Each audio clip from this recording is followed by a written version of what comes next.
BLO অধিকার রক্ষা committee. আপনারা জানেন যে গতকাল থেকে তারা একেবারে ধর্ণা অবস্থান চালিয়ে যাচ্ছেন।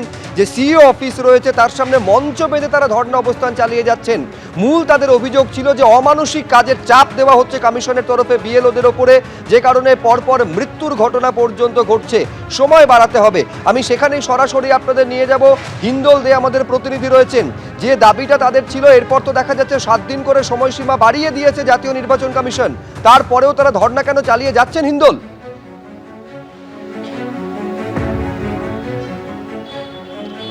একেবারে সুব্রজিৎ, দেখো, নির্বাচন কমিশনের এই সিদ্ধান্তের পর এখনো পর্যন্ত কিন্তু তৃণমূল প্রেক্ষী যে বিএলও সংগঠন, যারা একেবারে বিএলও অধিকার রক্ষা কমিটি নামে মঞ্চ করে গত 24 তারিখ থেকে তারা আন্দোলন করছেন, বিক্ষোভ প্রদর্শন করছেন, এবং তাদের বক্তব্য যে এই অমানবিক পরিস্থিতিতেই কিন্তু বিএলওদের মৃত্যু হচ্ছে এবং অনেক ক্ষেত্রে সেই চাপ বিএলওরা নিতে পারছেন না। এবং যে চিত্র গতকাল দেখা গিয়েছে যে মুর্শিদাবাদের খড়গ্রামের একজন বিএলও 14 নম্বর পার্টের জাকির হোসেন, তার মৃত্যু হয়েছিল এবং সেই মৃত্যুর নেপথ্যেও কিন্তু তারা বলছেন যে এই মানসিক চাপ, সেই চাপ, এই কাজের চাপ, এই চাপ সহ্য করতে না পেরেই কিন্তু তার হৃদযন্ত্র বিকলে তার মৃত্যু হয়। এবং তার পরিবারের সদস্যদেরকে নিয়ে রীতিমতো কালকে তুলকালাম ঘটনা ঘটে সিইও দপ্তরের সামনে। তুমি দেখতে পাচ্ছ এখানে একাধিক বিএলও বসে রয়েছেন।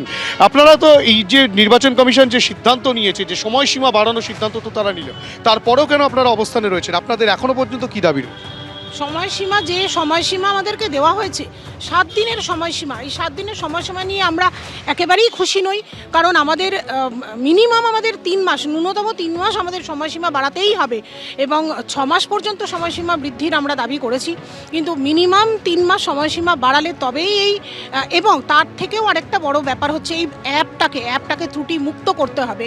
ত্রুটিমুক্ত অ্যাপ তৈরি করতে হবে এবং সময়সীমা কিন্তু দীর্ঘায়িত করতে হবে, তেমনটাই কিন্তু তারা বলছেন। এখানে রয়েছেন আরও একজন বিএলও, তিনি রয়েছেন, এবং তার থেকে জানতে চাইবো যে আপনি তো এই মঞ্চে এখন উপস্থিত রয়েছেন, এখানে তো নির্বাচন কমিশন একটা সিদ্ধান্ত নিয়েছে, যে সিদ্ধান্ত বিজ্ঞপ্তি হিসাবে জারি হয়েছে, যে 7 দিনের সময়সীমা বৃদ্ধি হয়েছে এসআইআর প্রক্রিয়া শেষ করার ক্ষেত্রে। সেক্ষেত্রে তো আপনাদের সুবিধাই হয়েছে, যে সুবিধার জন্য আপনারা এই আন্দোলন করছিলেন। তাহলে এখনও পর্যন্ত মঞ্চে আপনারা না, এই 7 দিনের সময়সীমাটা পর্যাপ্ত নয়। আমরা বারবারই প্রথম থেকে বলে আসছি যে ন্যূনতম 6 মাস আমাদের সময়সীমা দেওয়া হোক, তাও যদি না হয় কমপক্ষে আপাতত 3 মাস সময়সীমা বৃদ্ধি করা হোক। কারণ সবার ক্ষেত্রেই কাজ করা সম্ভব নয় এবং যেভাবেই ত্রুটিযুক্ত অ্যাপের উপরে আমাদের কাজ করতে হচ্ছে, বিশেষ করে বয়স্ক যারা আছেন, হয়তো কম বয়সী যারা মোবাইলে এক্সপার্ট আছে ওরা হয়তো করতে পারছে, কিন্তু যারা বেশি বয়স্ক যারা আছেন, সত্যিকারে ওদের ক্ষেত্রে এই কাজটা করতে গিয়ে ওরা অনেক মানসিক চাপে ভুগছেন। তাই আমরা বারবার বলছি সময়সীমাটা বাড়ানো হোক, যাতে ওনারা ঠিকভাবে, সঠিকভাবে, সুস্থভাবে ওনারা কাজ করতে পারেন। এই কাজ করতে গিয়ে যাতে অসুস্থ হয়ে পড়ছেন আপনারা সবাই জানতে পারছেন এবং বিভিন্ন জায়গা থেকে এটা চালিয়ে অবশ্যই আমাদের সময়সীমা যতক্ষণ না বাড়ানো হচ্ছে আমরা আন্দোলন চালিয়ে যাচ্ছি।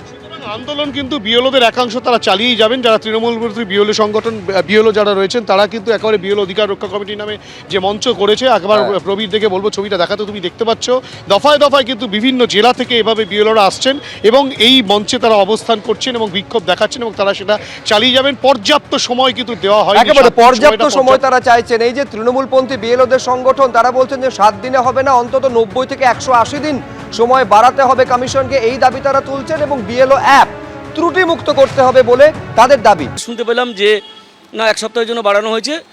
ফর্ম জমা দেওয়া, নেওয়া, আপডেট করা, তার সাথে সাথে খসড়া ভোটার তালিকা যে পাবলিশ হবে সেটাও 1 সপ্তাহ বাড়ানো হয়েছে। এই সিদ্ধান্তকে আমরা স্বাগত জানাচ্ছি এবং আমরা মনে করি এতে কাজটা আরও ভালো হবে। বিএলওদের উপর যে একটা অমানবিক চাপ তৈরি হয়েছিল, সেই চাপটা অনেকটা কমে যাবে, অনেকটা রিলিজ হয়ে যাবে তারা। এবং আগামী 11 তারিখের মধ্যে, যে তারিখটা এক্সটেন্ড করা হয়েছে, সেই 11 তারিখের মধ্যে কিন্তু আমাদের রাজ্যের কাজ সম্পূর্ণ হয়ে যাবে। 4 তারিখের মধ্যেই সম্পূর্ণ হয়ে যেত, হয়তো কিছু ভুলটুল থেকে যেত, কিন্তু অন্যান্য রাজ্যের কথা ভেবে হয়তো বাড়িয়েছে, সব রাজ্যের কথাই ভেবেছে হয়তো, কিন্তু আমি বলছি আমাদের রাজ্যের কথা স্পেসিফিক বলছি, যে 4 তারিখও যদি থাকতো তাতেও কিন্তু আমাদের রাজ্যের বিএলওরা এতটাই দক্ষ এবং এতটাই যোগ্যতা সম্পন্ন, তারা কিন্তু কাজটা কমপ্লিট করে ফেলতে পারে। এখন কি আর বলা যাবে যে বিএলওদের উপরে বাড়তি চাপ বা কোনো না কোনোভাবে এই সিদ্ধান্তের পর চাপটা কিছুটা রিলিজ হলো? একেবারে তাই। অনেকে হয়তো এই কাজে সংখ্যায় কম হলেও তারা কিন্তু এই বিশেষ করে ডিজিটাইজেশনের কাজে কিন্তু তারা দক্ষ নয়। তারা এই অনলাইন ব্যাপারগুলো খুব একটা ভালো জানেন না। তাদের উপরেই মূলত চাপটা তৈরি হয়েছিল। এই ইসিআইয়ের এই সিদ্ধান্তের ফলে তারা অনেকটাই চাপমুক্ত হবেন এবং অনেকটা ভারমুক্ত হয়ে যে কাজটা তারা বাকি রেখেছেন এখনও, সেই কাজটা কিন্তু খুব সহজেই করে ফেলতে পারবেন। এবিপি আনন্দ, এগিয়ে থাকে, এগিয়ে রাখে।